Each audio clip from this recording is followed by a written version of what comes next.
Olá, amigos, tudo bem? Então, vamos bater um papo enquanto a gente chega ali no nosso destino, né? Olha,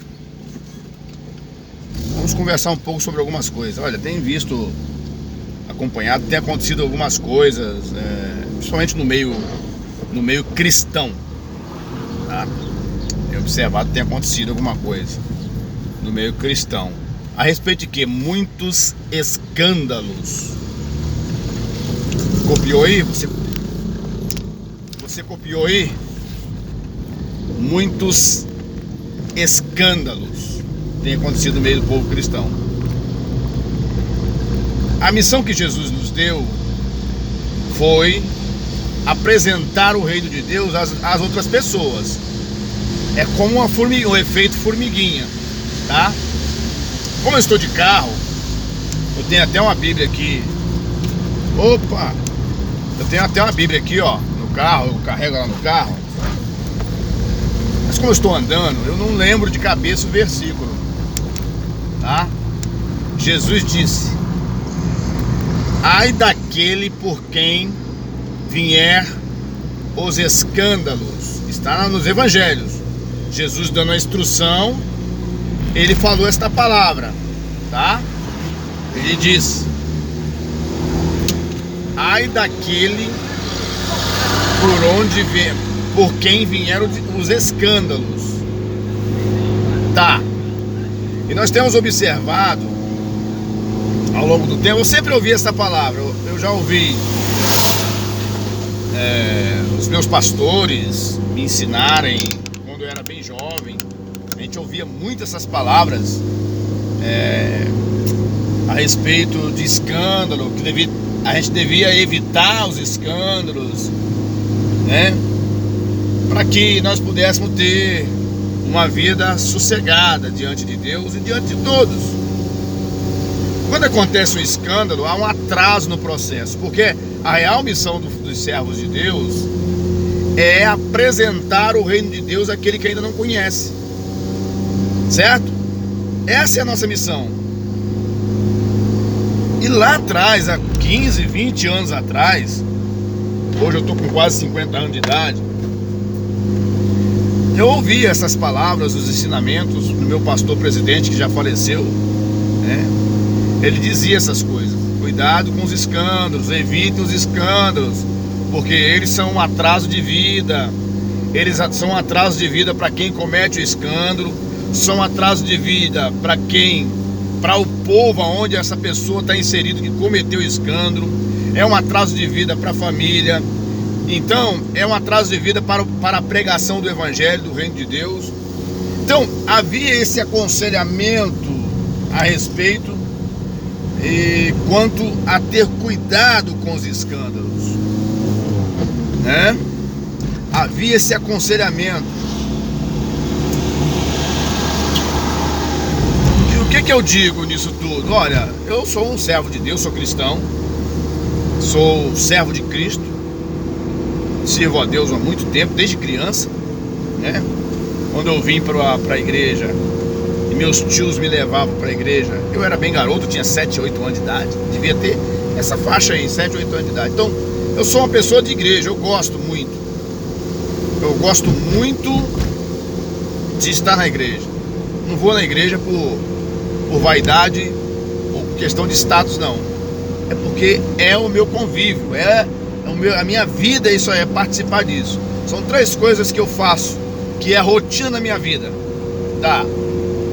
Uma, minha família, que eu estou inserido nela. Outro, meu trabalho. E outra, a igreja. São 3 lugares que você vai me encontrar: ou em casa, ou no trabalho, ou na igreja. Posso viajar por alguma coisa, eu viajo mais a trabalho do que até para mim mesmo, como pessoa. Então, eu só estou dando uma ênfase aqui, só estou dando como é que se diz, uma premissa aqui para vocês a respeito desse assunto. Esse assunto é bom uma hora com calma a gente sentar, conversar um pouco sobre esse assunto. Então, Jesus orientou isso, porque os escândalos são atraso de vida. Hoje nós vemos aí quais os escândalos que estão acontecendo no meio do povo de Deus. Um deles, corrupção. é aquelas pessoas que gostam de dinheiro, manipulam também. Há manipulações no meio do povo de Deus, manipulações da verdade. Do mesmo jeito que você vê lá fora, no mundo, lá no sistema, no mundo político, empresarial, social, na igreja também não escapa não. A igreja também tem essas pessoas, né? Tem os corruptos que estão inseridos dentro da igreja, que fazem tudo por dinheiro. É um escândalo. Os adúlteros, condenado pela Bíblia, pela palavra de Deus, condenado por Deus. O adultério é condenado por Deus. Não é nem uma colocação de preceitos humanos, não. Deus, é por Deus. Prostituição, pessoa que vive a vida se prostituindo. Fornicação, relacionamento sexual antes do casamento, né? Traições, infidelidade conjugal. Todas essas coisas, né, tem acontecido no meio dos filhos de Deus e tem sido um escândalo. Aí você me pergunta, o que temos a perder com isso? Muito a perder. Perdemos o crédito de confiança, tá? Perdemos o crédito, confiança, as pessoas deixam de confiar. Não, aquela gente ali não é segura, eles não têm juízo, eles são imoral, né? Eles pregam a Cristo, mas vivem de maneira imoral, né? Já tem ministros aí, desculpa a franqueza, há ministros também que estão com mais de uma esposa e acham que isso é legal. Eu acho engraçado que eu fico aqui observando aquela pessoa que não observa muito bem, ela é facilmente enganada. Você quer ver? Quando se fala de preceitos bíblicos, que preceitos são ordenanças, preceitos de Deus, é aquilo que nós temos que guardar em respeito ao Criador.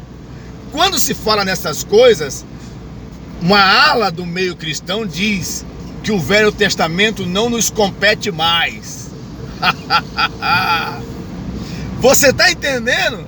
Não, isso é coisa antiga. Isso era do tempo de Moisés. Nós estamos no Novo Testamento, na Nova Aliança, e nós não precisamos observar essas coisas porque Cristo veio abrir a igreja. É novo tempo. Você não vê Jesus falar dessas coisas. É como se ele excluísse o Velho Testamento. Carregar a Bíblia para quê então? Faz a sua Bíblia. Então o que acontece? Mas quando eles querem defender, estou falando de gente do meio do povo de Deus, do meio do cristão, quando eles querem defender seus intentos, seus pecados, eles recorrem ao Velho Testamento. Ah, mas Davi teve tantas mulheres, Salomão teve tantas mulheres, Jacó teve 2. Mas eles não lêem a história e não sabem os motivos pelo qual esses homens se meteram nessas coisas. Quando Jesus é perguntado sobre o divórcio, o que ele responde? Moisés deu a carta de divórcio a vocês por causa da dureza do vosso coração, mas antes não era assim.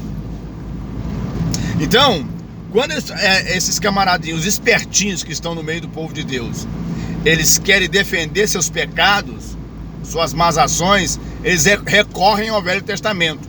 Quando é para obedecer os preceitos de Deus, que inclusive tem parte deles estão escritos no Velho Testamento, eles dizem que é coisa do passado. Então Deus, ele não se agrada desse tipo de homem fraudulento. Quando é para obedecer, diz que já é passado. Quando é para se defender, recorre ao Velho Testamento. Então, meus amigos, a palavra de Deus é clara. Jesus falou: ai daqueles por quem vier o escândalo. Eu não vou terminar a frase aqui não. Jesus já disse outras coisas aqui. Lê com calma lá para você ver.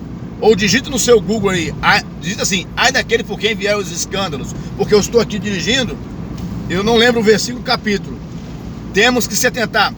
Jesus falou que nós temos que ficar na posição de que fomos chamados. Fomos chamados para ser um povo separado do pecado.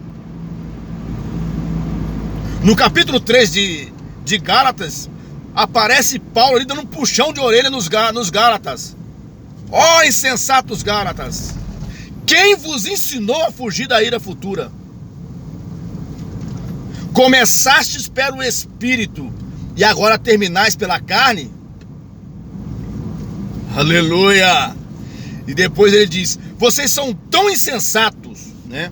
Paulo chama eles de insensato, que começaram pelo Espírito e agora está terminando pela carne. Ou seja, o apóstolo Pedro fala um negócio mais pesado ainda. Lá, não sei se é a primeira ou segunda epístola de Pedro, diz que aquele que aceita a fé e volta a praticar as coisas que praticava antes é como um cão que volta para comer o seu vomito. Às vezes as pessoas não prestam atenção nessas coisas, querem ler coisas agradáveis, mas não, a palavra de Deus está aí e ela não está aqui para passar panos quentes em cima de pecado não, meus irmãos. Nós temos que estar atentos nisso. Não há ninguém perfeito.